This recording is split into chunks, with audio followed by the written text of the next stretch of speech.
Hey everyone, welcome to the installment of Harry Potter Theory. In today's video, we're going to be discussing the Weasley twins, Fred and George. More specifically, we're going to be discussing the differences between the pair. Fred and George are the fourth and fifth born children of Arthur and Molly Weasley. They were born in the year 1978, and it's probably no surprise to anyone that they're identical twins. This means that they're physically identical in nearly every way. However, the twins are extra similar in that they also share very similar personality traits. In fact, most of the time, it's hard to tell them apart. Given that they are so similar, today I want to explore how we can actually determine which one is which. Additionally, I wanted to take a look at their individual contributions to the series to see if one twin is more significant than the other, from the perspective of the story only.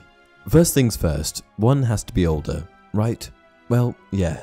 It turns out that when they were born on April 1st, 1978, Fred popped out first, so he must be the older, wiser brother, right?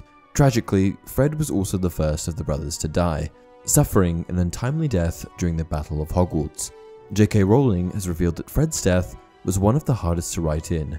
However, she did also reveal that Fred was the chosen brother to die because he was slightly more conspicuous, suggesting that Fred plays a slightly larger role in the book's films than George. Actually, it turns out that Fred is mentioned over 900 times in the books, while George is only mentioned around 700 times. The reason for this is not entirely clear. However, it may be because Fred is the slightly more vocal brother, the one who is more likely to act and speak first. From Pottermore, when you read through the books, you can see that it was almost always Fred who spoke first, usually a joke or a dramatic comment.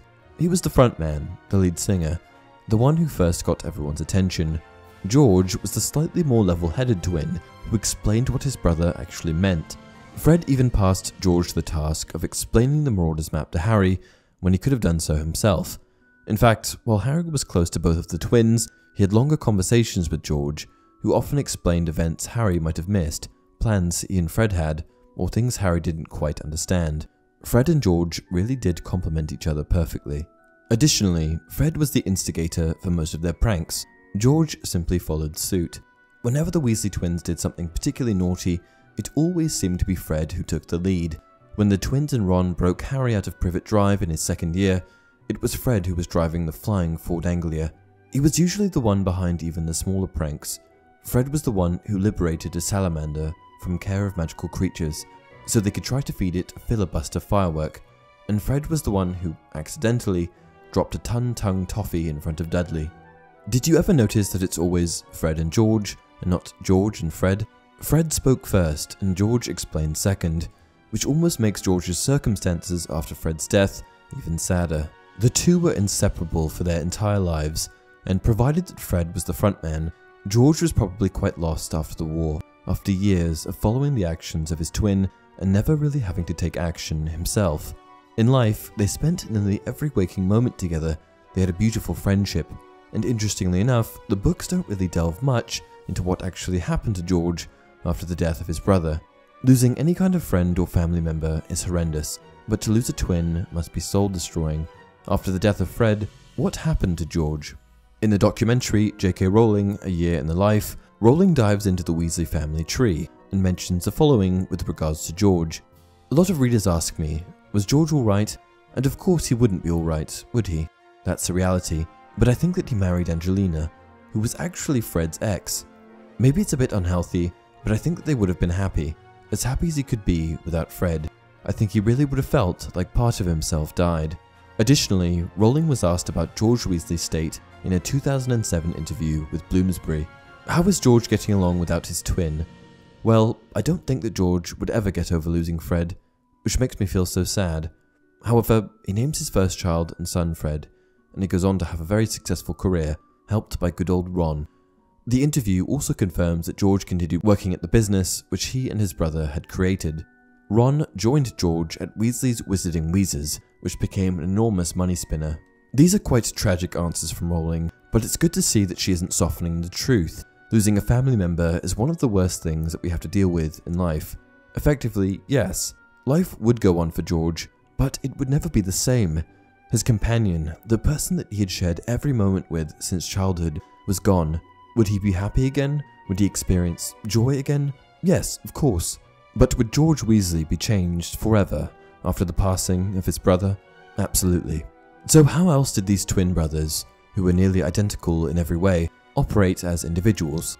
While Fred was a bit more outgoing and inclined to do a bit of damage, him and George were almost the perfect combo, because George was always there to mitigate the damage. However, don't get me wrong, George was happy to do so. He would have never wanted his twin's demeanour to change, and was happy to take on damage control after his brother opened his mouth. Fred and George were both undeniably charismatic, but George was, as it were, the public face of the Weasley twins, able to be much more subtle and diplomatic than Fred. George was the twin who made edits to their letter to Ludo Bagman, knowing that certain wording would sound accusatory, and was the one who realised why Hermione wanted to get into the school kitchens. He was even the one who remembered to get the new common room password from a prefect.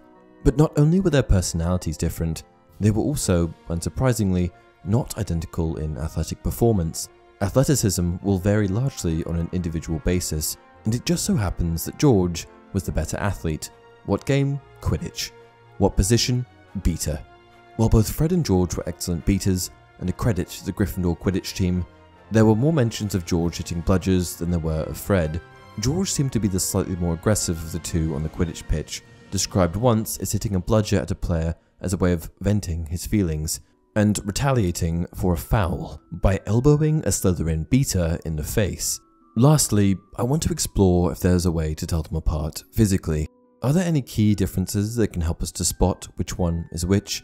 This next part is going to be exploring the characters from the films, as the real-life actors, Oliver and James Phelps, do in fact have some subtle differences in their physical appearance.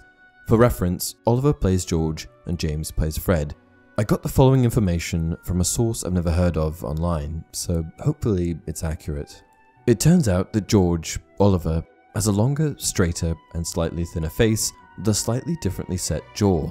He also has a mole on the right side of his neck, has slightly more slanted eyes that are less deep, has a slightly longer and curved nose with a bump, has a slightly crooked smile, and is slightly taller than Fred. James, Fred, can be characterized by a shorter, rounder face, a scar on his left eyebrow, less slanted, deeper eyes, a straight nose, and a slightly shorter stature. And I think that about summarizes all of the differences between Fred and George.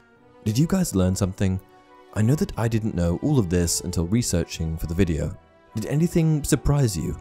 Let me know in the comment section below. Until next time, remember, ask us no questions and we'll tell you no lies.